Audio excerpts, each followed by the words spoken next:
Sabemos que treinar seu primeiro modelo de machine learning pode parecer um pouco assustador no começo, mas não se preocupe, esse vídeo foi feito para você, iniciante. O objetivo é guiar você passo a passo para treinar seu primeiro modelo de machine learning. Para isso, vamos utilizar uma das bibliotecas mais poderosas em Python para esse propósito, o scikit-learn. Ao longo deste vídeo, você aprenderá os conceitos essenciais, desde a importação dos dados até a avaliação do seu modelo, tudo usando o scikit-learn. E se você assistir todo esse vídeo sem ficar pulando etapas, você terá uma compreensão clara de como treinar seu primeiro modelo de machine learning. E sem mais delongas, vamos ao vídeo. Meu nome é Luiz Fernando e esse é o Brick by Brick.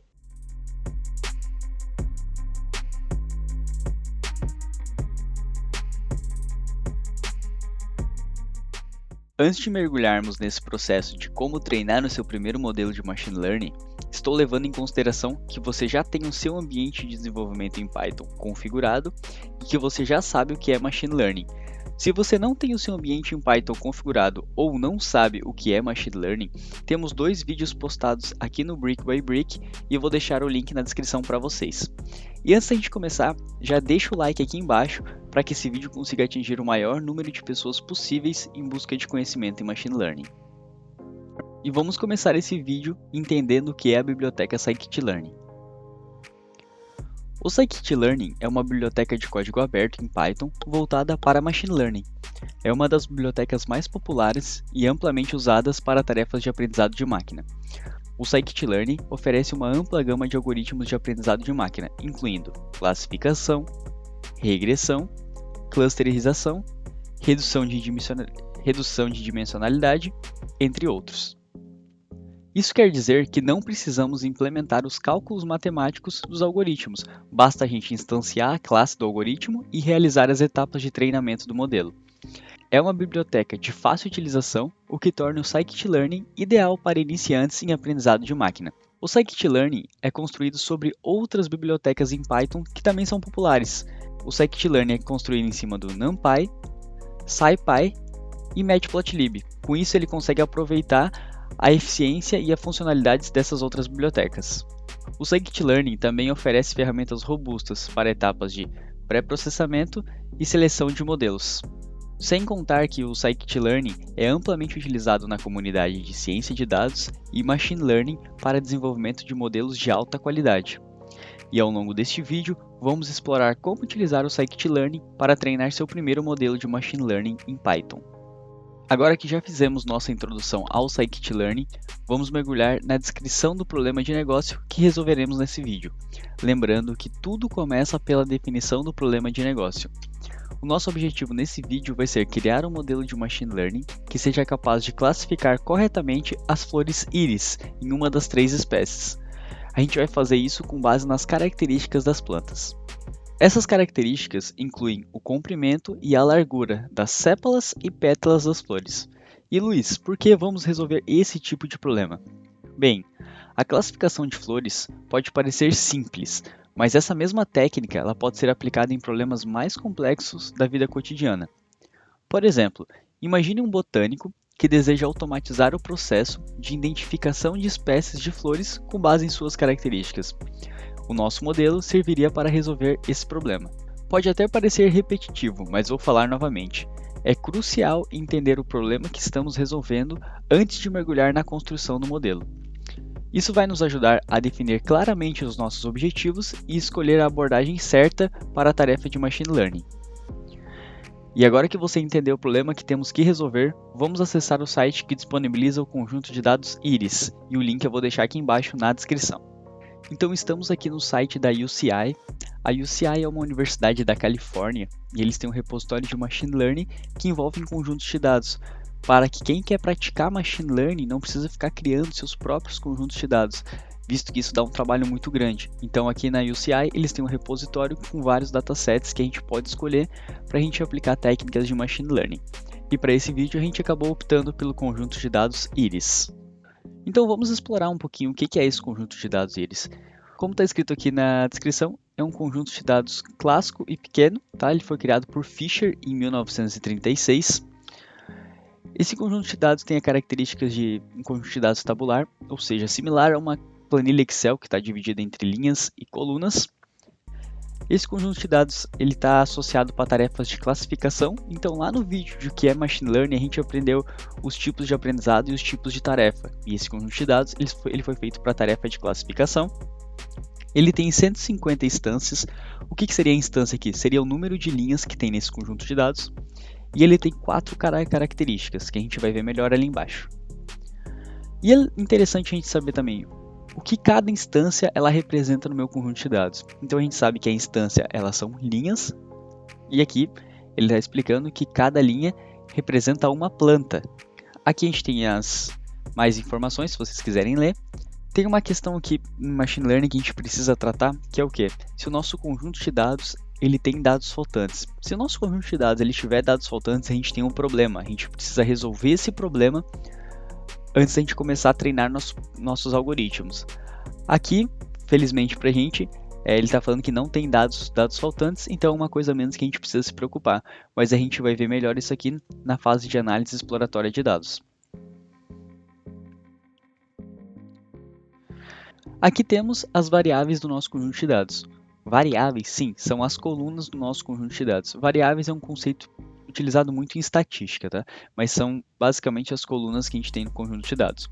E aqui está falando que a gente tem 5 variáveis no nosso conjunto de dados, sendo que 4 são as características e 1 é a variável target. Vamos começar pelas características. Então a gente tem a primeira característica, o comprimento da sépala, a largura da sépala, e depois temos, respectivamente, o comprimento da pétala e a largura da pétala. Esses dados eles estão categorizados aqui como variáveis numéricas contínuas, ou seja, aqui nesse caso eles são medidas em centímetros. Então aqui a gente tem as medidas dessas 4 características. E também a gente tem a nossa classe, que seria a nossa variável target, ou seja, é aquilo que o nosso modelo ele vai aprender. Então, a partir dessas 4 características, ele vai aprender a relação matemática para detectar a classe correta. E aqui a gente tem as classes do nosso conjunto de dados. Agora que a gente entendeu um pouquinho como que funciona o conjunto de dados Iris, vamos fazer o download dele. Então, aqui em cima tem o botãozinho Download, vamos clicar sobre ele. E já começou o download aqui em cima. Vamos aguardar concluir. Concluiu o nosso download, eu vou abrir a pasta. O arquivo ele vem zipado, então a gente vai precisar descompactar ele.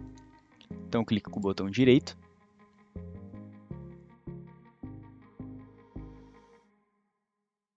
Clico em Extract All. E vou dar um Extract.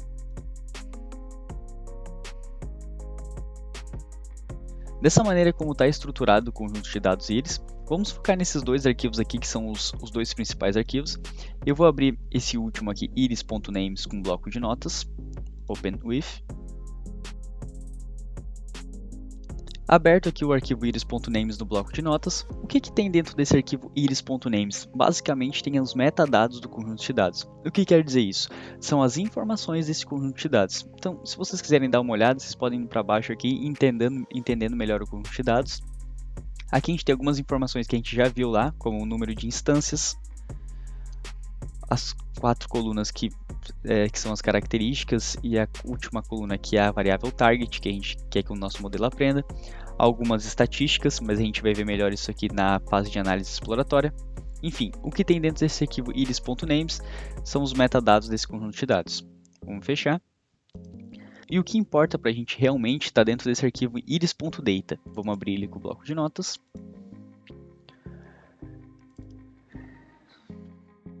Então a gente abriu aqui o nosso iris.data no bloco de notas.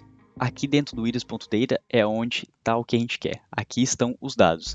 Então aqui a gente tem os dados eles separados por vírgula, ou seja, ele é um arquivo CSV. E ele não tem a descrição das colunas aqui na primeira linha. Então, quando a gente carregar lá no Pandas com a linguagem Python, a gente vai descrever essas colunas. E como a gente vai saber quais são as colunas? Porque lá no site da UCI, a gente tem as colunas. Se a gente voltar aqui no site, então a gente sabe que a primeira coluna é o comprimento da sépala, a segunda coluna é a largura da sépala e assim por diante. Então, a gente vai organizar esse conjunto de dados melhor lá na linguagem Python. Agora que temos uma compreensão clara do que queremos resolver e temos os dados em mãos, vamos importar esses dados lá na linguagem Python. Vou falar aqui uma frase que falei lá no vídeo do que é Machine Learning, que inclusive está aparecendo aqui em cima no card para vocês. Não existe Machine Learning sem dados. Ah, Luiz, mas eu quero utilizar Machine Learning para resolver um problema da minha empresa, mas eu não tenho os dados disponíveis. Meu amigo, me desculpa, mas não é possível utilizar Machine Learning sem dados. Você vai precisar primeiro fazer todo o processo de armazenamento dos dados, depois a coleta dos dados e depois, só depois, você vai poder fazer todo o processo de Machine Learning. Mas como aqui temos os dados, a gente pode avançar. Vamos então criar a estrutura do nosso projeto. Então eu vou abrir aqui o Windows Explorer, vou em Documentos. Dentro de Documentos, essa estrutura eu vou estar criando aqui dentro de documentos do meu sistema operacional, do sistema operacional Windows, mas você pode trabalhar em qual diretório você quiser. Eu recomendo fazer no mesmo diretório que eu, porque se a gente for utilizar algum caminho absoluto, o seu vai ser semelhante ao meu. Então vamos criar aqui uma pastinha chamada, no meu caso eu vou chamar de YouTube. Vou criar outra pastinha aqui dentro, chamado primeiro modelo ML. Vou entrar dentro dela. Vou clicar com o botão direito. Vou abrir um terminal nessa pasta. Vou digitar aqui Jupyter Notebook. Lembrando que esse comando Jupyter Notebook ele só vai funcionar se você já configurou o seu ambiente de desenvolvimento em Python. Que a gente tem um vídeo aqui no Brick by Brick sobre isso. Então eu vou dar um Enter. E ele vai começar a carregar meu servidor do Jupyter no notebook. E por que a gente vai fazer esse trabalho no Jupyter? O Jupyter ele acaba sendo uma maneira mais didática e amigável da gente trabalhar e explorar os dados. Então, por esse motivo, a gente vai estar utilizando o Jupyter. Mas caso você já queira fazer em script Python com arquivos.py, pode ficar à vontade.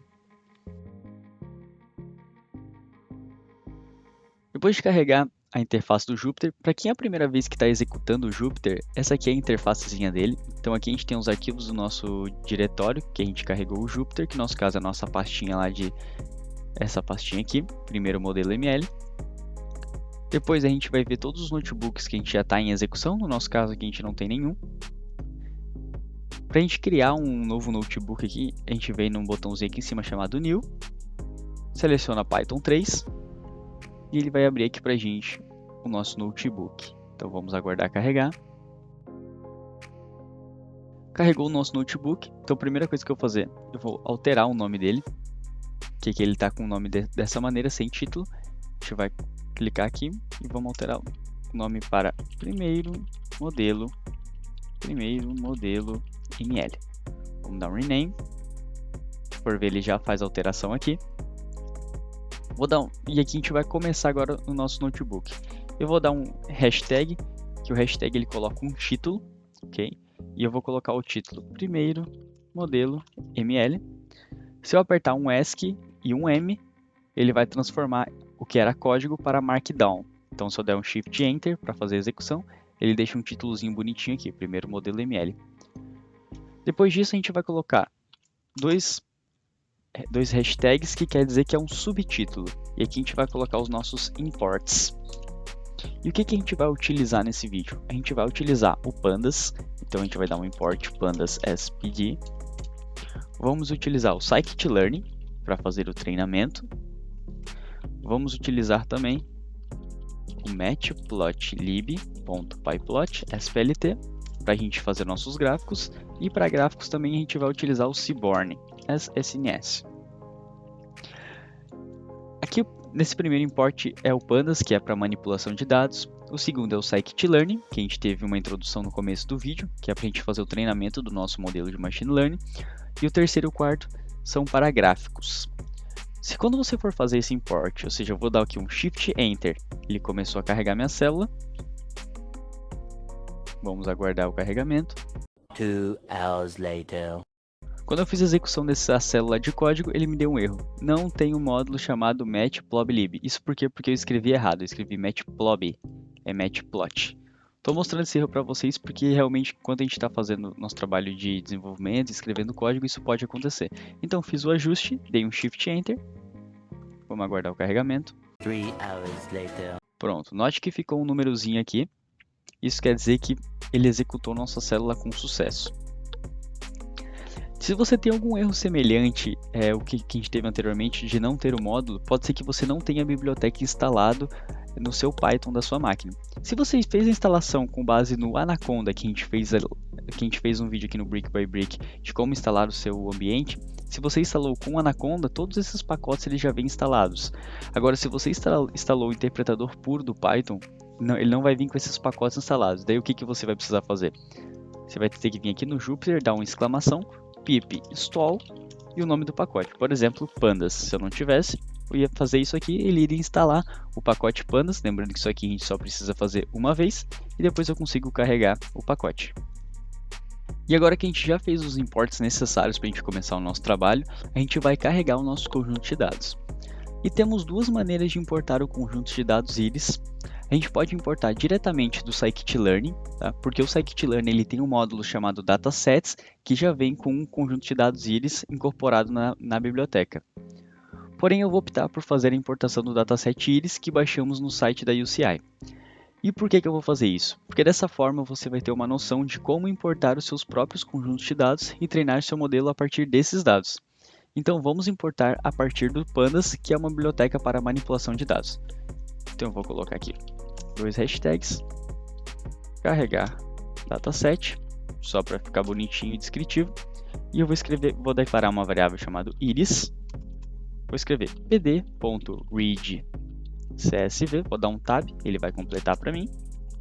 O primeiro parâmetro que a gente vai passar aqui para essa função readCSV do Pandas é o local onde está o arquivo que contém nossos dados. Então a gente vai fazer uma modificação aqui na nossa estrutura. Aqui está o diretório onde está o nosso Jupyter. Eu vou criar uma pastinha aqui chamada Data, de dados. Vou ir lá no meu diretório Downloads, que é onde está o nosso conjunto de dados íris. Vou copiar o iris.data para o nosso diretório Data. Vamos voltar lá no nosso Pandas. Então, onde está o nosso conjunto de dados? Está na pastinha Data, no arquivo chamado iris.data. Vou só separar melhor aqui para a gente.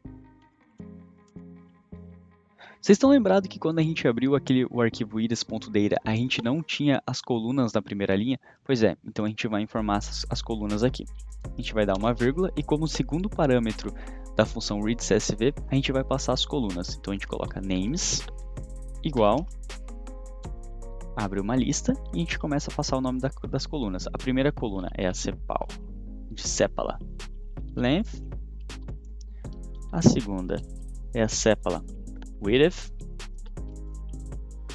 a terceira é a pétala length e a quarta é a pétala width. E a gente tem a nossa última coluna, que é a nossa variável target, que é a nossa classe. Quando a gente executar, note que já carregou o nosso conjunto de dados. Por ele ser um conjunto de dados pequeno, de apenas 150 linhas, ele acaba carregando bem rápido. Mas Luiz, como você sabia essas colunas? Você decorou? Não. Eu basicamente vim aqui no site, onde tem o dataset íris, e eu vi que as colunas estão aqui descritas para mim. E a única coisa que eu fiz foi pegar esses nomes e colocar aqui no nosso readCSV do Pandas. E agora que a gente já tem os dados carregados, é hora da gente começar a explorar e entender a estrutura desses dados. Então eu vou criar um outro subtítulo chamado Entendimento dos dados. Vamos começar aqui então com uma visão geral dos dados. A gente vai ver as informações de quantas linhas tem no nosso conjunto de dados e de quantas colunas tem. E para isso, com o Pandas, ele salva a nossa vida, basta a gente vir colocar iris, que foi o nome da variável que eu atribuí para carregar o conjunto de dados, .shape. Então aqui a gente consegue ver que esse dataset tem 150 linhas e 5 colunas. E é interessante também a gente dar uma olhadinha nas 5 primeiras linhas de dados desse conjunto de dados, para a gente ver como esses dados eles estão estruturados. Então a gente vem aqui e coloca iris.head, vou colocar 5, cada 5 primeiras linhas. Ele dá aqui para a gente as nossas 5 primeiras linhas do nosso conjunto de dados. Então aqui na nossa primeira coluna, a gente tem o comprimento da sépala, a largura da sépala, o comprimento da pétala, a largura da pétala e a sua devida classe. Além disso, vamos também verificar quais são as classes que a gente tem nesse conjunto de dados. E é bem fácil, o Pandas, vocês vão ver que o Pandas ele acaba facilitando muito o nosso trabalho, que a gente vai dar só alguns comandos e a gente já tem a resposta que a gente quer. Então vamos ver todas as classes que a gente tem nesse conjunto de dados. Então a gente vai digitar aqui o nome da variável, que é iris, onde estão os nossos dados carregados. Em qual coluna que a gente quer ver? A gente quer ver a coluna class. E a gente vai colocar um ponto unique para a gente puxar só os dados únicos. Então aqui a gente vê que temos 3 classes no nosso conjunto de dados: a setosa, a verscolor e a virgínica. E até aqui temos uma visão geral da estrutura dos dados, mas a gente pode ir um pouquinho além, a gente pode fazer uma análise exploratória de dados, como visualizar as estatísticas descritivas, visualizar os dados e também entender o relacionamento entre as características, ou seja, entre as variáveis. Então vamos iniciar nossa análise exploratória de dados. Vamos colocar aqui mais um subtítulo, análise exploratória. E vamos começar com uma análise estatística descritiva básica, para entender as características numéricas dos nossos dados. E vamos lá, com Pandas fica muito fácil fazer isso, é só a gente digitar iris.describe. E a gente vai ter aqui as estatísticas descritivas do nosso conjunto de dados. Vamos entender como é que está estruturado isso aqui. Então aqui em cada coluna a gente tem cada variável do nosso conjunto de dados. Note que aqui ele não tem a variável classe. Por quê? Porque nas estatísticas descritivas ele vai conter somente as variáveis que são numéricas, tá? Não tem como fazer a estatística descritiva das variáveis categóricas, bem na verdade até tem, só que são coisas bem limitadas que a gente consegue fazer, então o Pandas acaba que ele não inclui as variáveis categóricas aqui. Então vamos falar somente dessa primeira coluna, que é o comprimento da sépala. Então aqui ele mostra para a gente quantos registros, ou seja, quantos dados a gente tem referente a essa coluna. Então 150. Qual que é a média do comprimento das sépalas? Então a gente tem aqui 5.84. Qual o desvio padrão? O que é o desvio padrão? É o quão os dados estão distantes da média. Então a gente tem a média e a gente tem um cálculo matemático que faz o desvio padrão, que vai representar o quão os dados eles estão distantes da média. Beleza? Então aqui a gente tem um desvio padrão de 0.82. A gente tem o valor mínimo do comprimento da sépala, que é 4.30. Aqui o conhecimento estatística ele vai acabar agregando muito.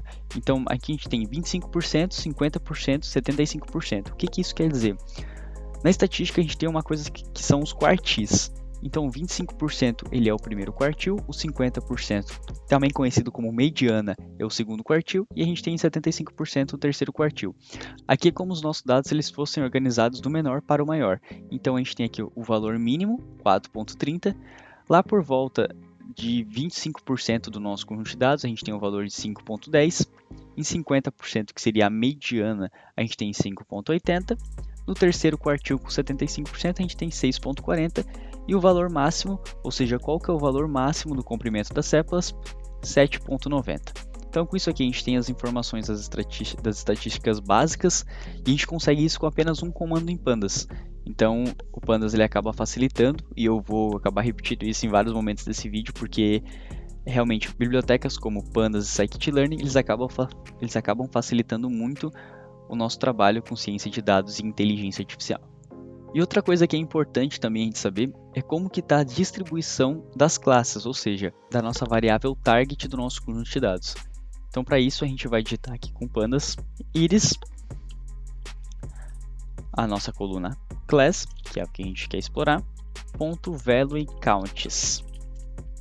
Isso ele vai trazer aqui que a nossa classe setosa a gente tem 50 plantas com essa classe dentro do nosso conjunto de dados e as demais também.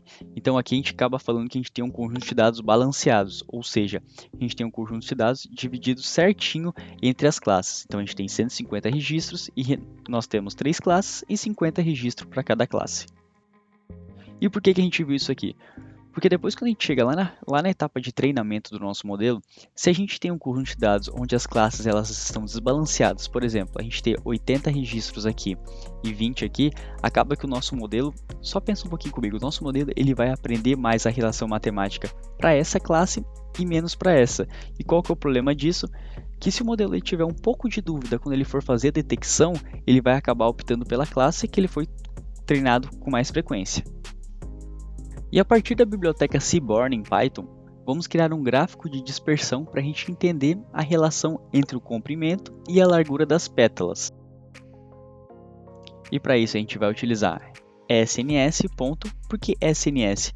Porque foi o alias que a gente utilizou quando a gente importou o Seaborn aqui em cima. Então esse AS é um alias, ou seja, é um apelido que a gente dá para essa biblioteca, que aqui no nosso caso o Seaborn é um SNS. Então a gente vai digitar sns.scatterplot, ou seja, porque o gráfico de dispersão ele é um scatterplot. Vou dar um enter só para ficar mais organizado. Em data eu vou passar o meu conjunto de dados, que é o íris. Em x, no eixo x, o que eu quero exibir? Eu quero exibir a pétala, a largura da pétala. No eixo y, o que eu quero exibir? O comprimento da pétala. E eu vou colocar também aqui um Rue, e vocês já vão ver o que significa, que vai ser a nossa classe. Vou executar o código.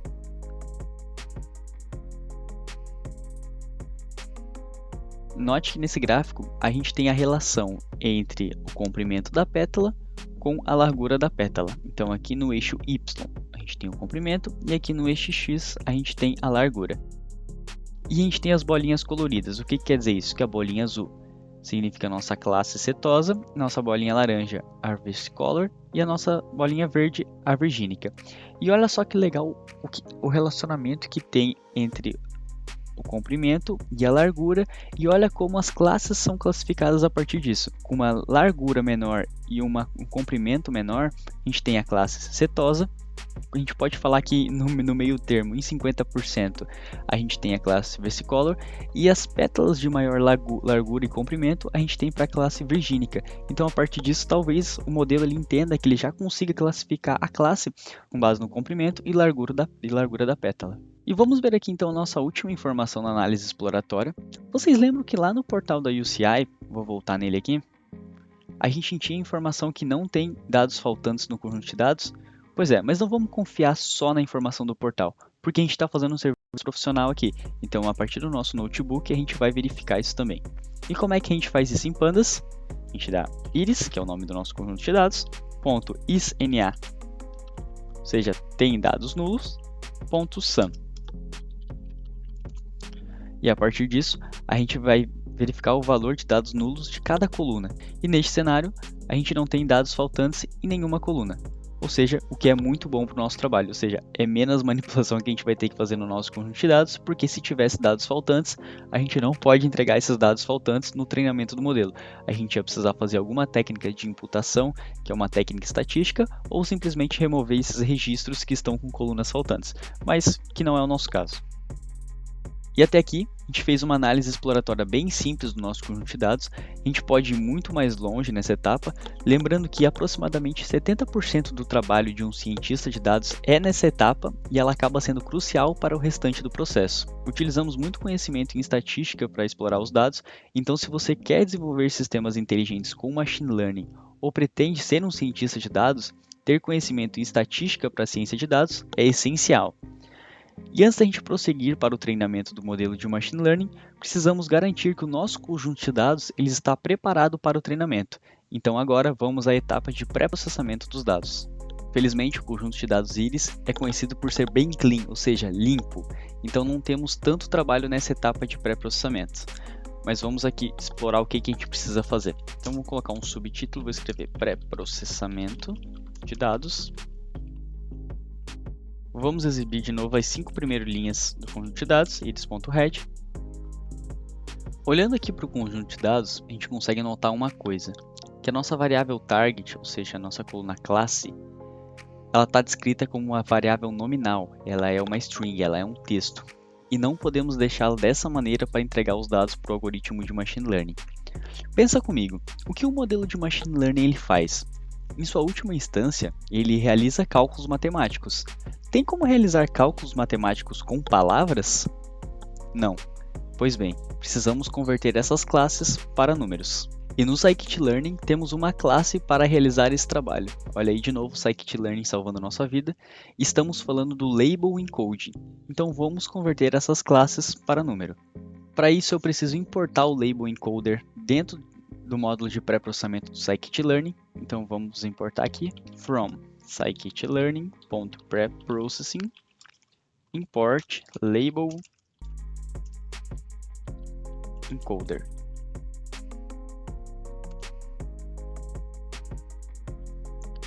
Executou, então a gente importou o label encoder. A gente precisa instanciar a classe do label encoder, então vamos atribuir a uma variável chamada LE de label encoder igual a label encoder. Executamos, pronto, classe do label encoder instanciada.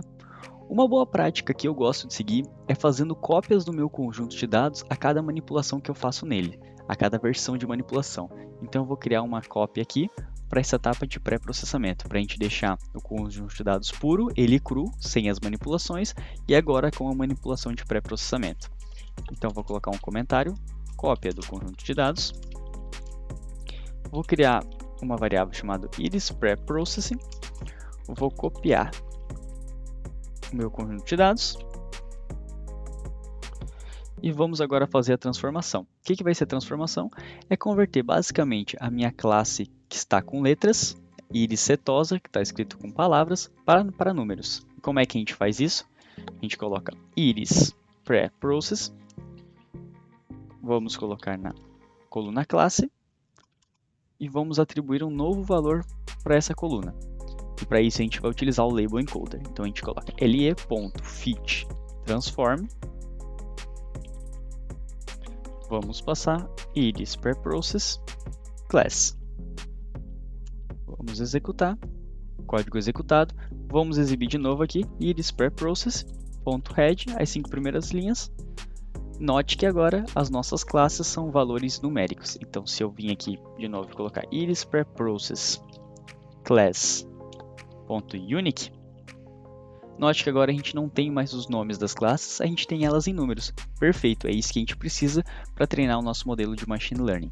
Mas vamos olhar mais um pouquinho para o nosso conjunto de dados. E a gente consegue notar que as nossas variáveis elas estão em escalas diferentes. Aqui a gente tem 5.1, 3.5, 3.0, 4.6.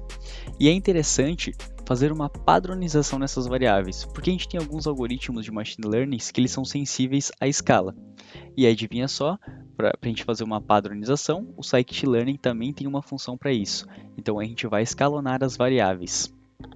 Antes da gente manipular a escala do nosso conjunto de dados, eu vou subir aqui um pouquinho e vou melhorar a organização. Dentro do pré-processamento, eu vou colocar 3 hashtags e vou colocar label encoder para ficar melhor organizado.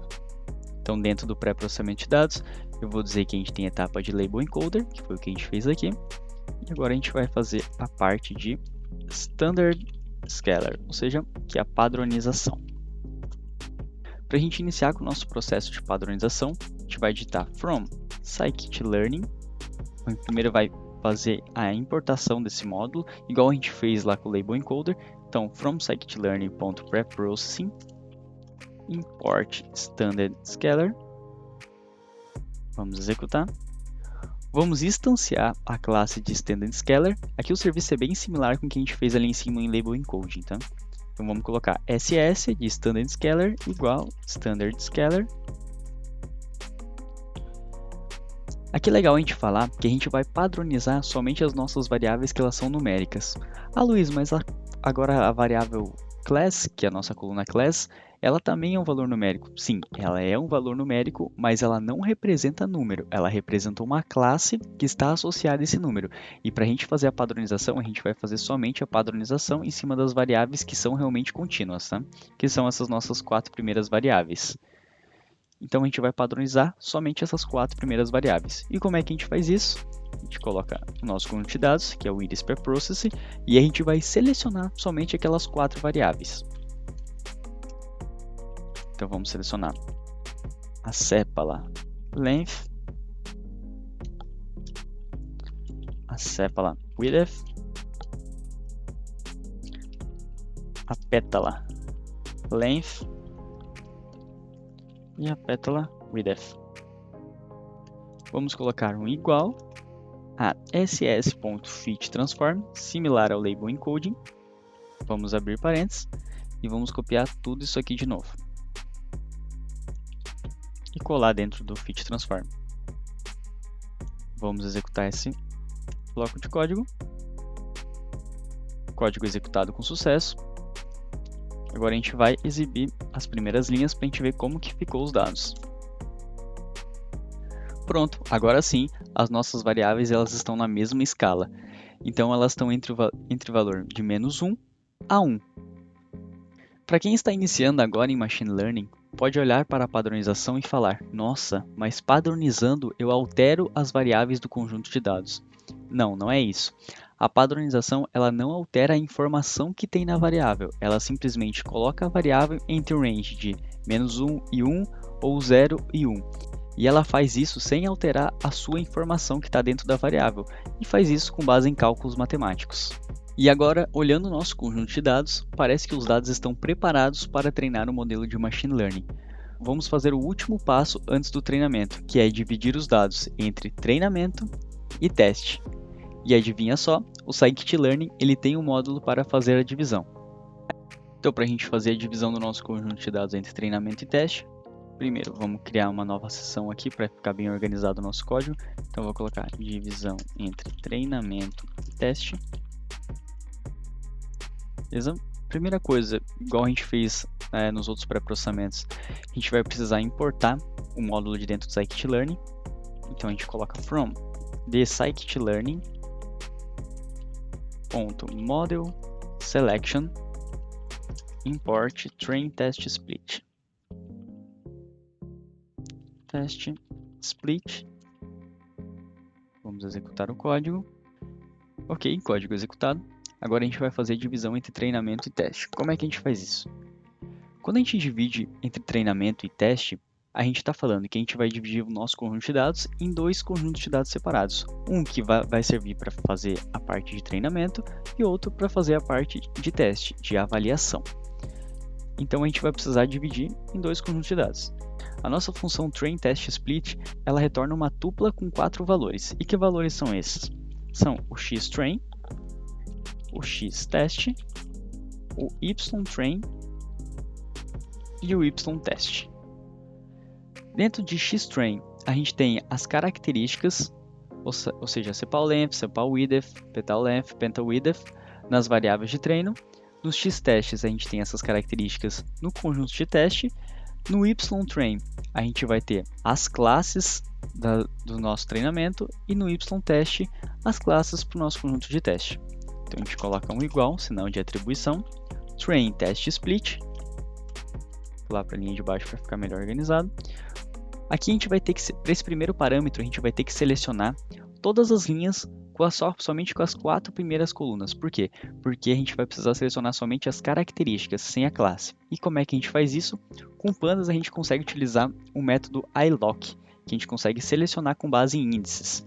Então a gente vai colocar iris_per_process.iLock. E aqui eu vou passar, eu desejo todas as linhas. E eu quero da coluna 0, que é essa coluna aqui, até a coluna 4. Então, indexação no Python começa com 0, então seria coluna 0, coluna 1, coluna 2, coluna 3, coluna 4. Mas Luiz, tu falou que a gente não era para selecionar a classe, por que tu está colocando até a 4? Porque esse 4 ele é exclusivo, ou seja, ele não é selecionado junto, tá? Então aqui quando eu coloco essa anotação, ele vai selecionar a coluna 0, a coluna 1, a coluna 2 e a coluna 3. Embaixo a gente vai passar a nossa classe. Como é que a gente faz isso? Com iLock também. A gente passa aqui todas as linhas e somente a 4ª classe. No terceiro parâmetro, a gente vai passar qual o tamanho do conjunto de dados de teste. Eu vou colocar 0.3, ou seja, eu quero 70% dos dados para treinamento e somente 30% para teste. Vou colocar aqui no quarto parâmetro também um atributo que ele é opcional, mas esse atributo ele vai fazer com que eu e você tenhamos o mesmo resultado, isso se você estiver executando junto comigo, que eu recomendo muito, tá? Que você digite comigo, acredito que dessa forma vai assimilar melhor o teu conhecimento. Ok, então vamos ficar nessa maneira, vamos executar o código executado. Agora a gente vai verificar as dimensões de cada conjunto de dados, então a gente vai colocar um xtrain.shape e um ytrain.shape. Então aqui no xtrain.shape a gente tem 105 linhas com 4 colunas. Essas 4 colunas representam as nossas características. E no ytrain a gente tem 105 linhas, somente uma coluna, e ele acaba não colocando um aqui, mas tem só uma coluna, que é a nossa variável de classe. Vamos fazer o mesmo para o nosso conjunto de dados de teste. Então, xtest.shape, ytest.shape. Note que então das 150 linhas, 105 foram para treinamento e 45 ficou para teste. Então aqui em teste a gente tem as 45 linhas de teste, com as no xtest com as 4 características, e em ytest as 45 linhas com a classe. Se você não viu o vídeo de introdução a Machine Learning aqui do Brick by Brick, pode ser que não esteja entendendo o porquê dividimos o conjunto de dados. Então corre lá rapidinho e assiste o vídeo de introdução a Machine Learning que está aqui em cima no card para você. O pré-processamento e as etapas anteriores acabam sendo cruciais para garantir que os nossos dados estejam prontos para o treinamento do modelo. E é legal a gente citar aqui que todo o pré-processamento que a gente fez nessa etapa, ele vai precisar ser feito quando os novos dados chegarem para o nosso modelo. Então a gente vai fazer o treinamento do modelo, mas depois esse nosso modelo ele vai ser treinado para detectar as classes e novos dados que vão estar chegando, ou seja, novos dados com informações de pétalas e sépalas. Só que esses dados vão precisar ser aplicados todos os pré-processamentos que a gente fez aqui, com exceção da divisão entre treinamento e teste. E o que eu quero dizer com isso? Que quanto mais pré-processamento vocês fizerem agora, mais processamento computacional vai ser utilizado quando novos dados chegarem ao modelo. E agora, com os dados já pré-processados e divididos adequadamente entre treinamento e teste, estamos prontos para entrar na parte mais empolgante do processo, que é treinar o nosso primeiro modelo de Machine Learning. Então continue acompanhando, pois vamos utilizar o Scikit-learn para construir um modelo de classificação para as flores íris. Então vamos iniciar o treinamento do modelo. Para isso, vamos continuar organizando o código. Então, treinamento do modelo.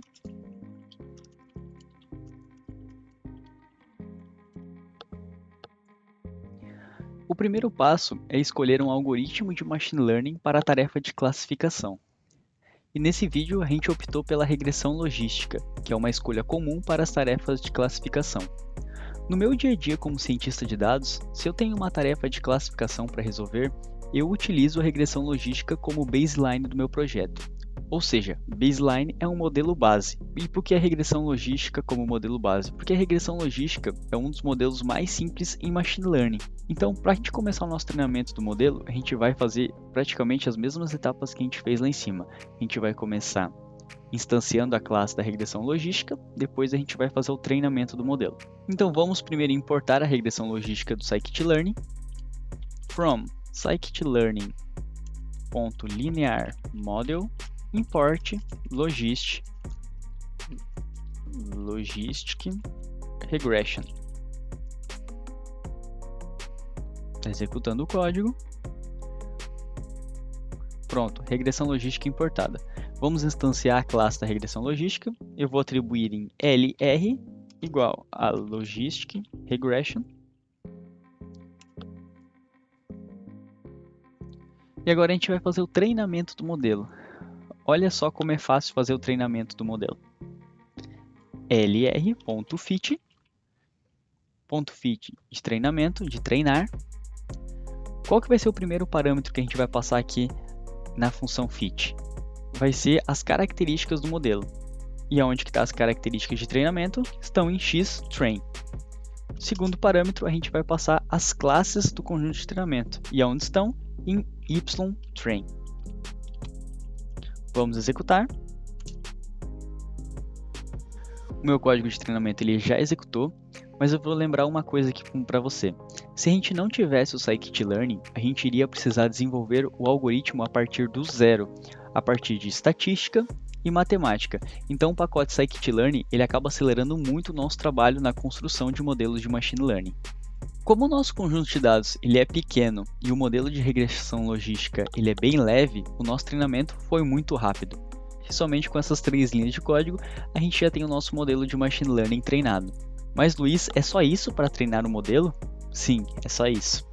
Por isso é importante a gente entender que o sucesso da criação de modelos de machine learning estão nas etapas anteriores, como por exemplo, a análise exploratória, o pré-processamento de dados e a escolha do algoritmo de machine learning. Depois que o modelo ele foi treinado, precisamos entender o quão bom ele está para realizar previsões em dados que ele não foi treinado, ou seja, em dados que ele não viu ainda. E por esse motivo que a gente dividiu o conjunto de dados entre treinamento e teste. E agora ficou mais claro na sua cabeça o motivo da nossa divisão entre treinamento e teste. E vamos para a etapa de avaliação do modelo. Vamos então criar mais um subtítulo: avaliação do modelo. Avaliação do modelo. E para avaliar o modelo, adivinha só, o Scikit-Learn ele tem um método no próprio modelo para a gente fazer a avaliação. E basta a gente digitar o nome do modelo, que no meu caso é lr.score. E aqui o que eu passo? Como primeiro parâmetro, eu passo as características do dado de teste, então x teste. E no segundo parâmetro, eu passo as classes do conjunto de teste. Vou atribuir em uma variável chamada acurácia. Vou executar, código executado, vou dar um print. A acurácia do modelo é, vou fazer um cálculo matemático rápido aqui, que é acurácia multiplicado por 100. E aqui a gente vai ter o resultado em percentual. Então, a acurácia do nosso modelo é 100%. Ou seja, no conjunto de teste, nós temos quantos registros aqui? No conjunto de teste, a gente tem 45 registros. Desses 45 registros, o modelo detectou corretamente a classe dos 45. Que legal! Então, nosso modelo ele teve uma acurácia de 100%. E é legal citar aqui para vocês que esse conjunto de dados, ele é um conjunto de dados ele bem limpo e ele foi criado justamente para a gente testar modelos de machine learning. No nosso dia a dia, o conjunto de dados ele não vai vir limpo, ele não vai ter 100% de acurácia e ele vai ter uma série de problemas, tá? Tanto problemas de quando foram coletados os dados, quanto problemas que o usuário digitou o dado incorreto, então a gente vai ter muita coisa errada.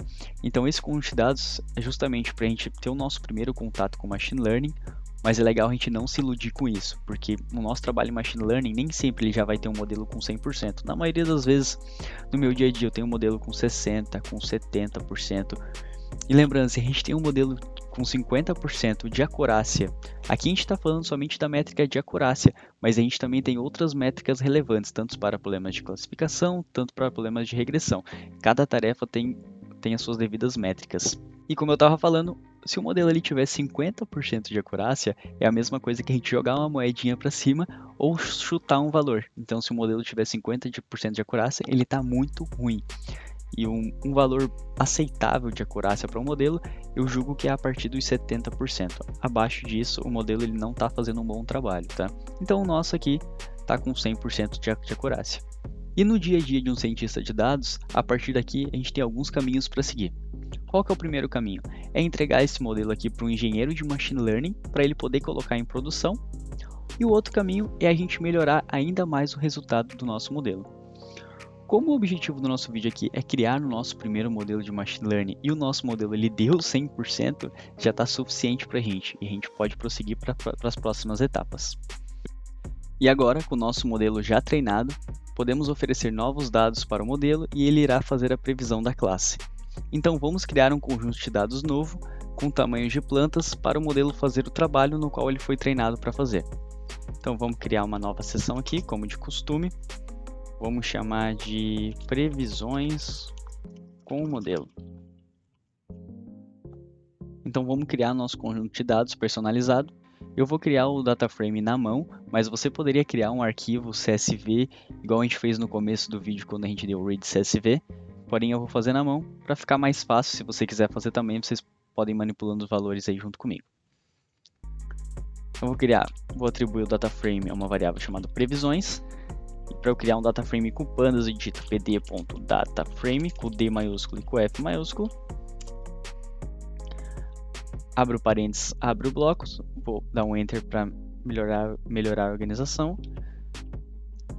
Primeira coluna é o comprimento da sépala. Segunda coluna vai ser a largura da sépala. Nossa quarta coluna é o comprimento da pétala. E a nossa última coluna de característica vai ser a largura da pétala. Aqui a gente não vai colocar a variável de classe. Por quê? Porque a gente quer que o nosso modelo que a gente treinou, que ele detecte essa classe. Então a gente vai passar somente as características, que é esse o objetivo do Machine Learning. A gente no treinamento, a gente passa as características e a variável target, a variável classe que a gente quer que ele preveja, que ele detecte. E durante a fase de inferência ele vai detectar aquilo que ele aprendeu. Então o que eu vou passar aqui? Sepal length eu vou passar 3 linhas de dados, ok? Então eu vou passar em comprimento da sépala para a primeira linha 7.5, para a segunda linha 5.8 e para a terceira linha 4.6. Vou fazer 3.6, 2.0, 3.1, 6.5, 4.8, 1.2, 2.0, 1.3 e 0.1. Esses valores eu peguei do nada. Não, o que eu fiz, na verdade? Eu abri o arquivo txt lá do Iris. Eu observei alguns tamanhos e eu tentei pegar o mesmo relacionamento entre eles, tá? Para eu também não jogar um valor muito discrepante aqui. Eu quis jogar um valor meio que verdadeiro, mas eu diminui menos 0.3 de cada valor e eu obtive esses valores aqui. Então eu vou executar o código. Vamos visualizar o nosso conjunto de dados que a gente criou. E a gente vê nesse conjunto de dados o que está faltando aqui.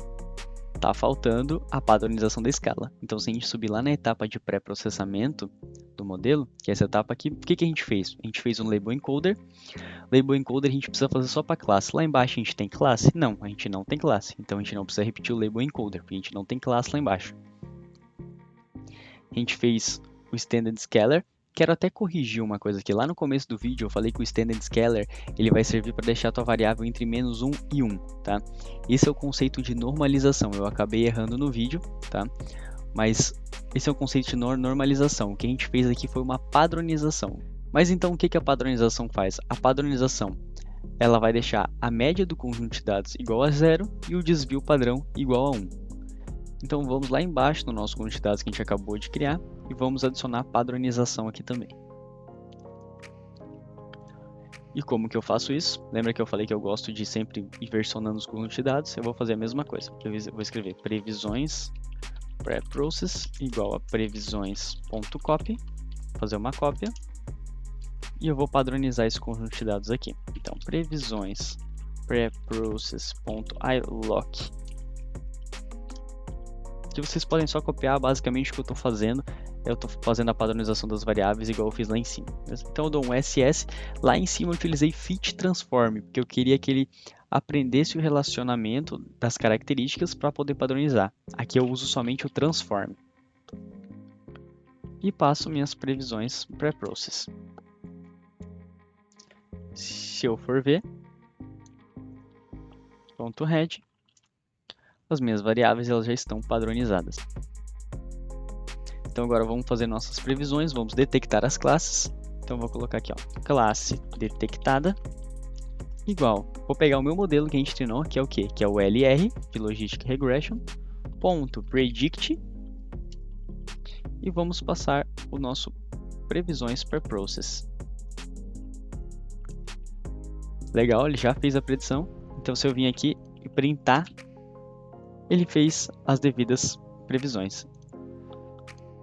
Não está legal ainda, então vamos colocar essas classes lá junto com o meu conjunto de dados. Então o conjunto de dados que eu criei são previsões. Então vamos criar uma nova coluna aqui, ó, previsões. Vamos colocar como classe igual a nossa classe detectada. E se a gente for dar um previsões.head, agora a gente tem a classe identificada pelo nosso modelo, que ele foi treinado para isso. Olha que legal. A gente treinou o nosso modelo com um conjunto de dados, com as suas características e sua variável target, a sua classe, e a partir disso agora a gente consegue fornecer para ele novos dados e ele consegue detectar a devida classe. Mas ficar só olhando 2, 1, 0 assim não ficou legal. Lembra lá em cima a gente fez um label encoder? A gente consegue fazer o inverso desse processo aqui. E como é que a gente vai fazer isso? Vamos passar aqui previsões. Vou criar uma nova coluna chamada classe nominal igual. Vou utilizar o meu label encoder lá de cima, le.inverseTransform. E aqui eu vou passar a minha classe, previsões classe, que é onde está o meu 2, 1, 0. Se eu agora previsões.head, a gente vai visualizar, olha que legal. Então a gente forneceu para o nosso modelo já treinado essas características, ele conseguiu identificar a classe e agora a gente inverteu aquela classe de número para ser uma classe nominal novamente e a gente conseguiu detectar a devida classe. Se a gente for ver esse processo, até parece mágica, né? O computador conseguindo detectar qual que é a classe correta da espécie dessa planta íris que a gente está passando as características. Mas vamos lembrar novamente que na etapa de treinamento, ele aprendeu a relação matemática entre as características para detectar a classe da planta. E a partir desse aprendizado, agora ele consegue detectar a classe das plantas em novos dados. Então, a partir daqui, a gente pode salvar esse nosso modelo de Machine Learning e carregar ele posteriormente para fazer previsões em classes de planta íris quando a gente precisar. E nesse vídeo, exploramos como treinar nosso primeiro modelo de Machine Learning usando o algoritmo de regressão logística e a biblioteca Scikit-Learn em Python. Passamos pelas principais etapas do processo de construção de modelos de Machine Learning, desde o entendimento do problema de negócio até previsões e novos dados. Isso que vimos nesse vídeo é só o ponto do iceberg em Machine Learning. É importante que você continue aprendendo e praticando novos métodos, algoritmos e técnicas.